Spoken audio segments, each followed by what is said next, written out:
Hi friends, मुझे उम्मीद है कि आप लोग अच्छे होंगे। आज मैं फिर आप लोग के लिए आयतन वाले चैप्टर में बेलन वाला चैप्टर लेकर आया हूं दोस्तों। यदि मेरा पिछला वीडियो आयतन वाला नहीं देखे हैं तो सबसे पहले वो देख लीजिए, क्योंकि उसमें मैं घन का आयतन, फिर घनाभ का आयतन, फिर आज बेलन का आयतन पढ़ाने जा रहा हूँ। बेलन का आयतन, तो बेलन का अगर आयतन फार्मूला की बात हो तो फार्मूला होता है पाई आर स्क्वायर एच। अगर सवाल में भी पूछे कि बेलन का आयतन बताइए तो यही फार्मूला लगा लेते हैं हम लोग, पाई आर स्क्वायर एच। पाई का मान होता है 22/7 या 3.14 भी होता है। आर त्रिज्या होती है, एच जो होती है बेलन की क्या होती है, ऊंचाई। आप देख रहे हैं यहाँ पर बेलन यानी इंग्लिश में इसको सिलेंडर भी बोलते हैं। तो आप देख रहे हैं चित्र में जो बेलन बना हुआ है इसका रेडियस होता है यहाँ केंद्र से यहाँ पर बीच की दूरी, इसको रेडियस बोलते हैं। ये ऊंचाई होती है, यहाँ से यहाँ पूरी दूरी क्या होती है, त्रिज्या की दोगुनी व्यास होती है। अब दोस्तों अगर बेलन का वक्रपृष्ठ का क्षेत्रफल की बात किया जाए तो इसको शॉर्ट फॉर्म में CS से भी बोलते हैं, कर्व सरफेस एरिया। बेलन का वक्रपृष्ठ का क्षेत्रफल अगर पूछे तो होता है फार्मूला 2πr/h, यानी परिधि, आधार की परिधि में ऊंचाई का गुणा हो जाता है। 2πr क्या होती है, आधार की परिधि, 2πr में उसकी ऊंचाई का गुणा कर देते हैं तो आ जाता है उसका वक्र पृष्ठीय क्षेत्रफल। इसी प्रकार दोस्तों अब आगे बढ़ते हैं तो उसका आता है बेलन का संपूर्ण पृष्ठीय क्षेत्रफल। तो बेलन का संपूर्ण पृष्ठीय क्षेत्रफल क्या होता है, बेलन का संपूर्ण पृष्ठीय क्षेत्रफल फार्मूला होता है 2πr ब्रैकेट में h प्लस r। दोस्तों इसको इंग्लिश में बोलते हैं TSA। चलिए दोस्तों देखते हैं इस पर। एग्जाम्पल फर्स्ट है आपका, उस बेलन की ऊंचाई क्या है जिसके आयतन और त्रिज्या वही है जो 12 सेंटीमीटर व्यास और वाले गोले के हैं।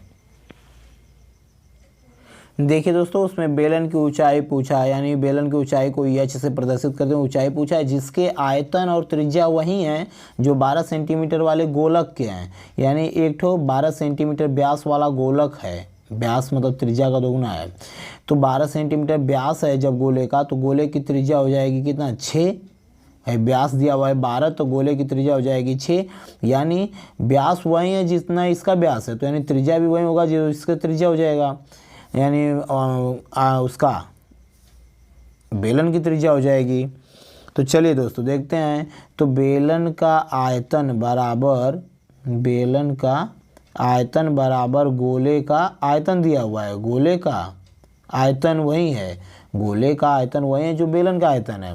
तो बेलन का आयतन क्या होता है, formula pi R square H, और गोले का आयतन क्या होता है 4/3 पाई आर क्यू।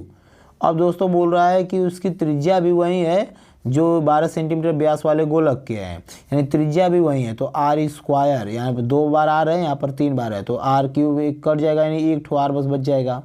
पाई से पाई कट जाएगा, यानी बस इसकी ऊंचाई रह जाएगी। तो ऊंचाई तो निकालना ही है, बेलन की ऊंचाई क्या है, तो बेलन की ऊंचाई पूछा है तो बेलन की ऊंचाई निकालना है 4/3 और गुणे आर, यानी त्रिज्या। तो त्रिज्या कितनी है उसकी, 6 है। गोले की त्रिज्या कितनी है, 6, 3 दूना 6, 4 दूना 8, यानी बेलन की ऊंचाई हो गई दोस्तों कितना, 8 सेंटीमीटर। ये आ गया दोस्तों आंसर। आई होप कि इतनी बात आप जरूर समझ गए होंगे। चलिए दोस्तों देखते हैं क्वेश्चन नंबर सेकेंड। देखिए दोस्तों क्वेश्चन नंबर सेकेंड है, यदि एक लंबवृत्तीय बेलन का आयतन 9πh है। दोस्तों बेलन का आयतन दिया हुआ है, बेलन का आयतन कितना दिया हुआ है, 9πh।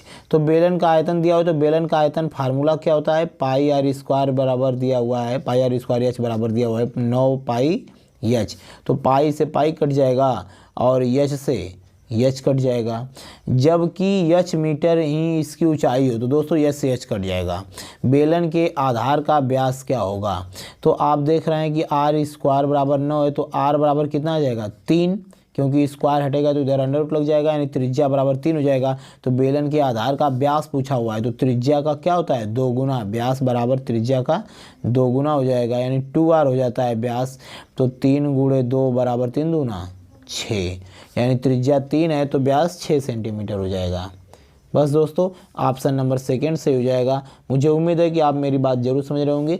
चलिए दोस्तों देखते हैं क्वेश्चन नंबर थर्ड। एक ठोस बेलन का कुल पृष्ठीय क्षेत्रफल 462 वर्ग सेमी है। ठोस बेलन दिया हुआ है, उसका कुल पृष्ठीय क्षेत्रफल दिया हुआ है, यानी अर्थात संपूर्ण पृष्ठीय क्षेत्रफल दिया हुआ है। तो संपूर्ण पृष्ठीय क्षेत्रफल कितना दिया हुआ है, 400 62। तो संपूर्ण पृष्ठीय क्षेत्रफल मतलब क्या होता है, formula 2 pi R H plus R बराबर 462 दिया हुआ है।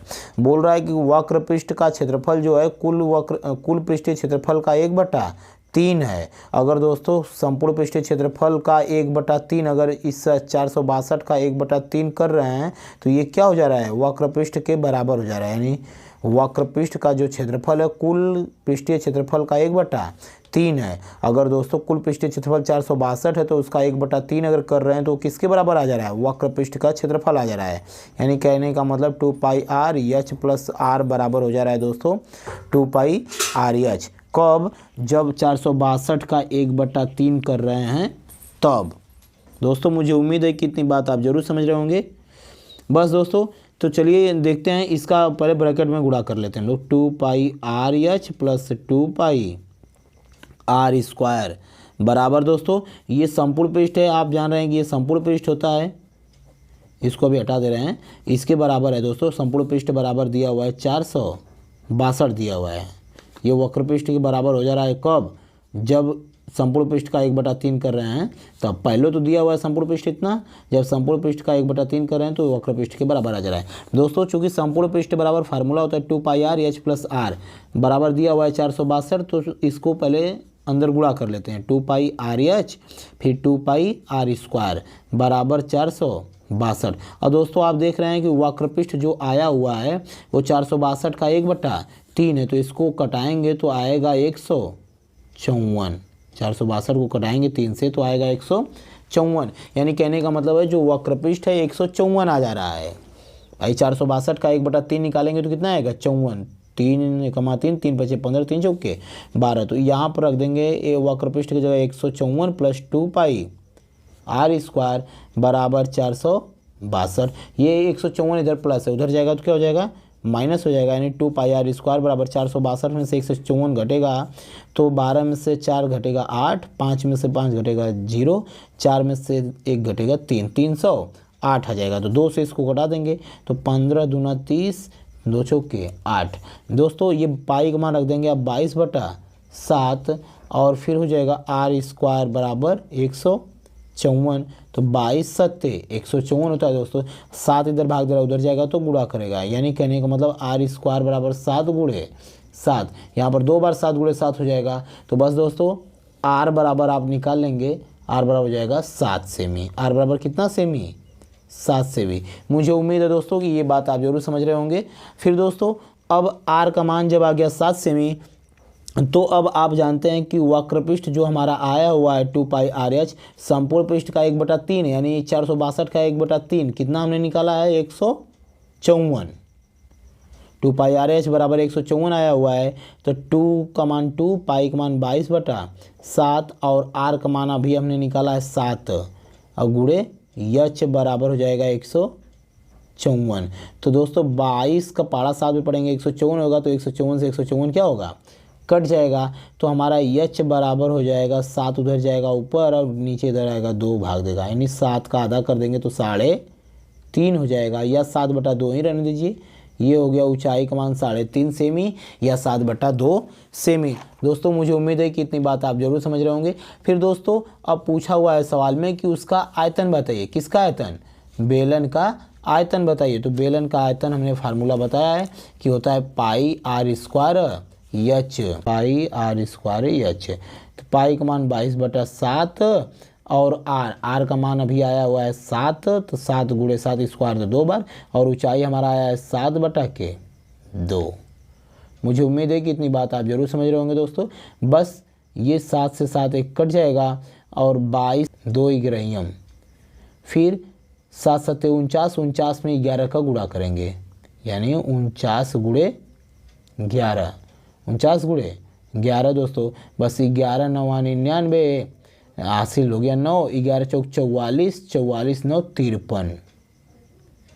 तो 539 घन सेमी, 539 घन सेमी आ गया दोस्तों। ये आ गया आपका आंसर। मुझे उम्मीद है दोस्तों कि आपको मेरी बात जरूर समझ में आई होगी। ये है रियल आंसर। तो ऑप्शन नंबर सी सही हो जाता है इस प्रकार से।